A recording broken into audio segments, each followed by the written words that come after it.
Howdy there, friends. So, 1 year ago today, my dad, Bill, died. An event which I was totally unprepared for and which I found pretty devastating. When my dad died, I had an idea for a memorial. I was going to get a bunch of his close friends and family together, and we were going to have a pizza party. My dad was not the kind of guy who would have liked a proper memorial, the kind where everyone gathers in a church or community center, but I think he would have dug a pizza party. So this seemed like a good opportunity to get folks together and thank them for being my dad's friend, and so that we could all remember him together. It never happened. I soon realized that dealing with the grief from his death, dealing with his estate, dealing with some fairly significant changes at work left me unable to plan an event of that sort. So I pushed it back and kept pushing it back. Eventually I sort of put it on hold indefinitely. And I thought kind of vaguely in my mind that maybe 1 year later I would do something. Nope. The thing is, I'm just starting to get back on my feet. I don't know if this memorial thing will ever happen. I still have his ashes too, or cremated remains as they're often called. I have a permit to scatter them out in the bay here, but I haven't done that yet either. It seems sad and strange and exhausting to even think about doing. I have him in a good spot though. Being an avid reader his whole life, I thought he wouldn't mind being parked on a bookshelf. I tried to put excellent titles that I think he would have enjoyed next to his urn, and then change them around a little bit. I haven't changed them in a while. Maybe I should do that now. Currently we have The Complete Works of Lewis Carroll and Franny and Zooey by J.D. Salinger. So I'm thinking Mike Nelson's Mind Over Matter. Mind Over Matters. This is the Mike Nelson from Mystery Science Theater 3000.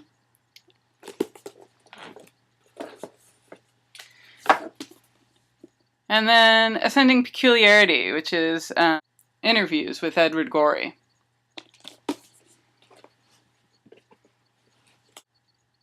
Alright, that freshens things up a little bit. So there we are. No memorial, no ash scattering. But I do want to do something on this day to remember my dad.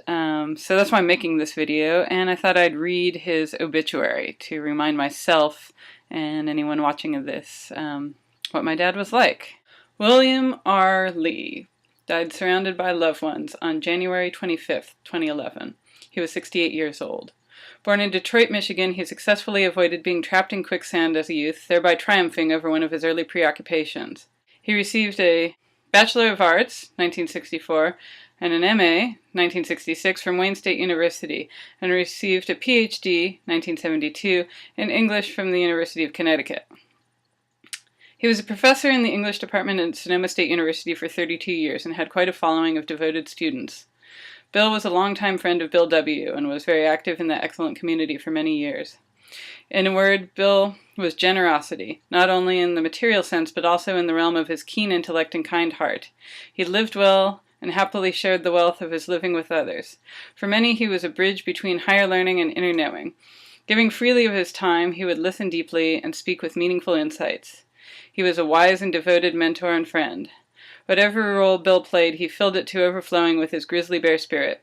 He explored this world with enthusiastic gusto, revealing a great appreciation for diverse interests and entertainments, but he always remained true to his inner vision. Whether inspired by Dr. Seuss or Dr. Jung, he knew himself and was ever true to that self. A few quotes from his favorite literary works, as well as one of his own, sum up his life better than anything else. Today is gone, today was fun, tomorrow is another one. Every day from here to there, funny things are everywhere. Dr. Seuss. I am large, I contain multitudes. Walt Whitman. Whoso would be a man must be a nonconformist. Ralph Waldo Emerson. Listen, there's a hell of a good universe next door. Let's go. E. Cummings. The trick is to read on, because to read on is to do more than land a coracle, is to fly out of our windows and reach the island of Neverland. William R. Lee. The obituary finishes up by saying, a private celebration of Bill's life will be held at a later date. Yeah, much later. Anyway, I want to thank some of the people who were really there for my dad.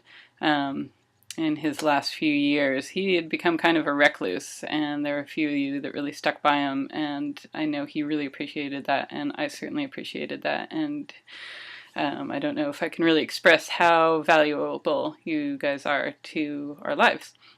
So anyway, I just want to thank Marianne and Joe and Justin and Tony and Cindy and Ryan.